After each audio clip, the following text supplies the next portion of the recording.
अगला अध्याय। दंडकारण्य में शिव को श्री राम के प्रति मस्तक झुकाते देख सती का मोह तथा शिव की आज्ञा से उनके द्वारा श्री राम की परीक्षा। नारद जी बोले, ब्राह्मण विधे प्रजानाथ महाप्राज्ञ दयानिधि, आपने भगवान शंकर तथा देवी सती के मंगलकारी सूर्ययश का श्रवण कराया है। अब इस समय पुनः प्रेम पूर्वक उनके उत्तम यश का वर्णन कीजिए। उन शिव दंपति ने वहां रहकर कौन सा चरित्र किया था? ब्रह्मा जी ने कहा, मुने, तुम मुझसे सती और शिव के चरित्र का प्रेम से श्रवण करो। वे दोनों दंपति वहां लौकिक गति का आश्रय ले नित्य निरंतर क्रीड़ा किया करते थे। तदनंतर महादेवी सती को अपने पति शंकर का वियोग प्राप्त हुआ। ऐसा कुछ श्रेष्ठ बुद्धि वाले विद्वानों का कथन है। परंतु मुने, वास्तव में उन दोनों का परस्पर वियोग कैसे हो सकता है? क्योंकि वे दोनों वाणी और अर्थ के समान एक दूसरे से सदा मिले जुले हैं, शक्ति और शक्तिमान हैं तथा चित स्वरूप हैं। फिर उनकी लीला विषयक रुचि होने के कारण यह सब कुछ संगठित हो रहा है। सती और शिव यद्यपि ईश्वर हैं, तो भी लौकिक रीति का अनुसरण करके वे जो जो लीला करते हैं, ये सब संभव है। दक्ष कन्या सती ने जब देखा कि मेरे पति ने मुझे त्याग दिया है, वे अपने पिता दक्ष के यज्ञ में गईं और भगवान शंकर का अनादर देख उन्होंने अपने शरीर को त्याग दिया। वे सती पुनः हिमालय के घर पार्वती के नाम से प्रकट हुई और भारी तपस्या करके उन्होंने विवाह के द्वारा पुनः भगवान शिव को प्राप्त कर लिया। सूत जी कहते हैं, महर्षियों, ब्रह्मा जी की यह बात सुनकर नारद ने विधाता से शिवा और शिव के महान यश के विषय में इस प्रकार पूछा। महाभाग विष्णुशिष, विधाता, आप मुझे शिवा और शिव के भाव तथा आचार से संबंध रखने वाले उनके चरित्र को विस्तार पूर्वक सुनाइए। तात, भगवान शंकर ने अपने प्राणों से भी प्यारी धर्म पत्नी सती का किस लिए त्याग किया? यह घटना तो मुझे बड़ी विचित्र जान पड़ती है, अतः इसे आप अवश्य कहें। आज आपके पुत्र दक्ष के यज्ञ में भगवान शिव का अनादर कैसे हुआ और वहां पिता के यज्ञ में जाकर सती ने अपने शरीर को किस प्रकार त्याग किया और वहां पिता के यज्ञ में जाकर सती ने अपने शरीर का त्याग किस प्रकार किया? उसके बाद फिर वहां क्या हुआ? भगवान महेश्वर ने क्या किया? ये सब बातें मुझसे कहिए। इन सब सुनने के लिए, इन्हें सुनने के लिए मेरे मन में बड़ी श्रद्धा है। ब्रह्मा जी ने कहा, मेरे पुत्रों में श्रेष्ठ महाप्राज्ञ तात नारद, तुम महर्षियों के साथ बड़े प्रेम से भगवान चंद्रमौली का यह चरित्र सुनो। श्री विष्णु आदि देवताओं से सेवित पर ब्रह्मा महेश्वर को नमस्कार करके मैं उनके महान अद्भुत चरित्र का वर्णन आरंभ करता हूँ। मुने, यह सब भगवान शिव की लीला ही है। वे प्रभु अनेक प्रकार की लीला करने वाले स्वतंत्र और निर्विकार हैं। देवी सती भी वैसी ही हैं। अन्यथा वैसा कर्म करने में कौन समर्थ हो सकता है? परमेश्वर शिव ही परब्रह्म परमात्मा है। एक समय की बात है, तीनों लोक में विचरने वाले लीला विशारद भगवान रुद्र सती के साथ बैल पर आरूढ़ होकर इस भूतल पर भ्रमण कर रहे थे। घूमते घूमते वे दंडकारण्य में आए। वहां उन्होंने लक्ष्मण सहित भगवान श्री राम को देखा, जो रावण द्वारा छल पूर्वक हरी गई अपनी प्यारी पत्नी सीता की खोज कर रहे थे। हाँ सीते, ऐसा उच्च स्वर से पुकारते हुए जहां तहां देखते हुए बारंबार रोते थे। उनके मन में विरह का आवेश छा गया था। सूर्यवंश में उत्पन्न वीर भूपाल दशरथ नंदन भरताग्रज श्री राम आनंद रहित हो लक्ष्मण के साथ वन में भ्रमण कर रहे थे और उनकी कांति फीकी पड़ गई थी। उस समय उदार चेता पूर्ण काम भगवान शंकर ने बड़ी प्रसन्नता के साथ उन्हें प्रणाम किया और जय जयकार करके वे दूसरी ओर चल दिए। भक्त वत्सल शंकर ने उस वन में श्री राम के सामने अपने को प्रकट नहीं किया। भगवान शिव की मोह में डालने वाली ऐसी लीला देखकर भगवान शिव की मोह में डालने वाली ऐसी लीला देख सती को बड़ा विस्मय हुआ। वे उनकी माया से मोहित होकर उनसे इस प्रकार बोली, देवादिदेव सर्वेश पर ब्रह्मा परमेश्वर ब्रह्मा विष्णु आदि सब देवता आपके ही सदा सेवा करते हैं। आप ही सबके द्वारा प्रणाम करने योग्य हैं। सबको आपका ही सर्वथा सेवन और ध्यान करना चाहिए।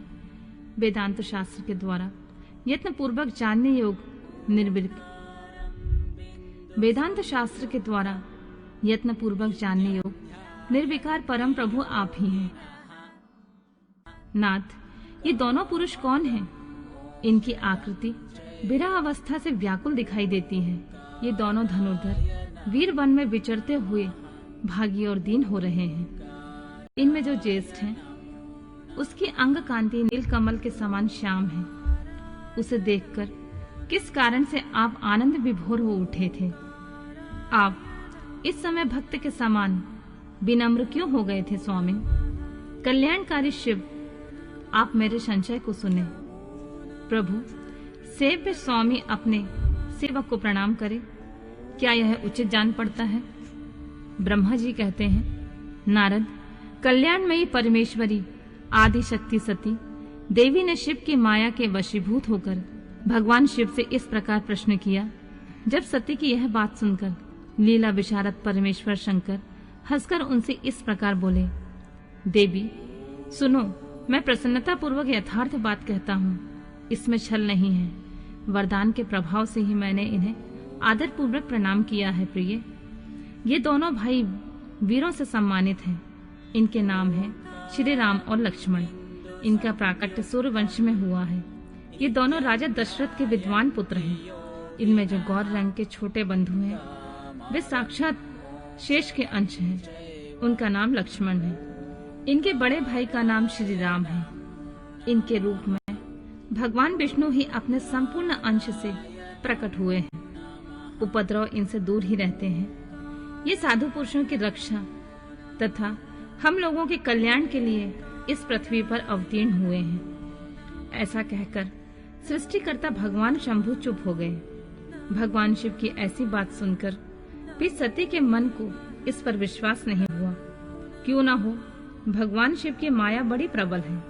वह संपूर्ण त्रिलोकी को मोह में डाल देने वाली होती है। सती के मन में मेरी इस बात का विश्वास नहीं है।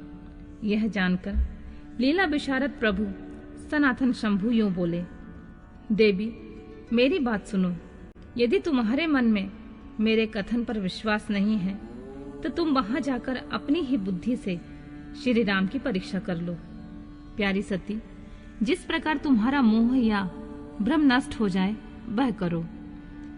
तुम वहां जाकर परीक्षा करो, तब तक मैं बरगद के नीचे खड़ा हूँ। ब्रह्मा जी कहते हैं, नारद, भगवान शिव की आज्ञा से ईश्वरी सती वहां गई और मन ही मन सोचने लगी कि मैं वनचारी राम की परीक्षा कैसे करूं। अच्छा, अब मैं सीता का रूप धारण करके राम के पास चलूं।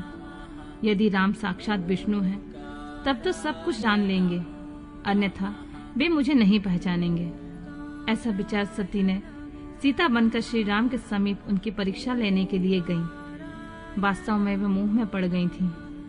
सती को सीता के रूप में सामने आई देख शिव शिव का जाप करते हुए रघुकुल नंदन श्री राम सब कुछ जान गए और हंसते हुए उन्हें नमस्कार करके बोले, सती जी, आपको नमस्कार है।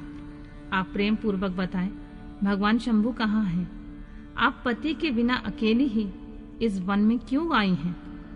देवी, आपने अपना रूप त्याग कर किस लिए यह नूतन रूप धारण किया है? मुझ पर कृपा करके इसका कारण बताइए। रामचंद्र जी की यह बात सुनकर सती उस समय आश्चर्यचकित हो गईं। वे शिव जी की कही हुई इस बात का स्मरण करके उसे यथार्थ समझकर बहुत लज्जित हुई। श्री राम को साक्षात विष्णु जान अपने रूप को प्रकट करके मन ही मन भगवान शिव के चरणार बिंदों का चिंतन कर प्रसन्नचित हुई। सती उनसे इस तरह बोली, रघुनंदन, स्वतंत्र परमेश्वर भगवान शिव मेरे तथा अपने पार्षदों के साथ पृथ्वी पर भ्रमण करते हुए इस वन में आ गए हैं। यहाँ उन्होंने सीता की खोज में लगे हुए लक्ष्मण सहित तुमको देखा। उस समय सीता के लिए तुम्हारे मन में बड़ा क्रोध था। तुम विरह शोक से पीड़ित दिखाई देते थे। उस अवस्था में तुम्हें प्रणाम करके वे चले गए और बट वृक्ष के नीचे अभी भी खड़े हैं। भगवान शिव बड़े आनंद के साथ तुम्हारे वैष्णव रूप की उत्कृष्ट महिमा का गान कर रहे थे। यद्यपि उन्होंने तुम्हें चतुर्भुज विष्णु के रूप में नहीं देखा है, तो भी तुम्हारा दर्शन करते ही आनंद विभोर हो गए। इस निर्मल रूप की ओर देखते हुए उन्हें बड़ा आनंद प्राप्त हुआ। इस विषय में मेरे पूछने पर भगवान शंभु ने जो बात कही, उसे सुनकर मेरे मन में भ्रम उत्पन्न हो गया। अतः राघवेंद्र, मैंने उनकी आज्ञा लेकर तुम्हारी परीक्षा की है। श्री राम, अब मुझे ज्ञात हो गया कि तुम साक्षात विष्णु हो। तुम्हारी सारी प्रभुता मैंने अपनी आंखों से देख ली है। अब मेरा संशय दूर हो गया है। तो अभी महामते, तुम मेरी बात सुनो। मेरे सामने यह सच सच बताओ कि तुम भगवान शिव के भी वंदनीय कैसे हो गए। मेरे मन में यही एक संदेह है, इसे निकाल दो और शीघ्र ही मुझे पूर्ण शांति प्रदान करो। सती का यह वचन सुनकर श्री राम के नेत्र प्रफुल्ल कमल के समान खिल उठे।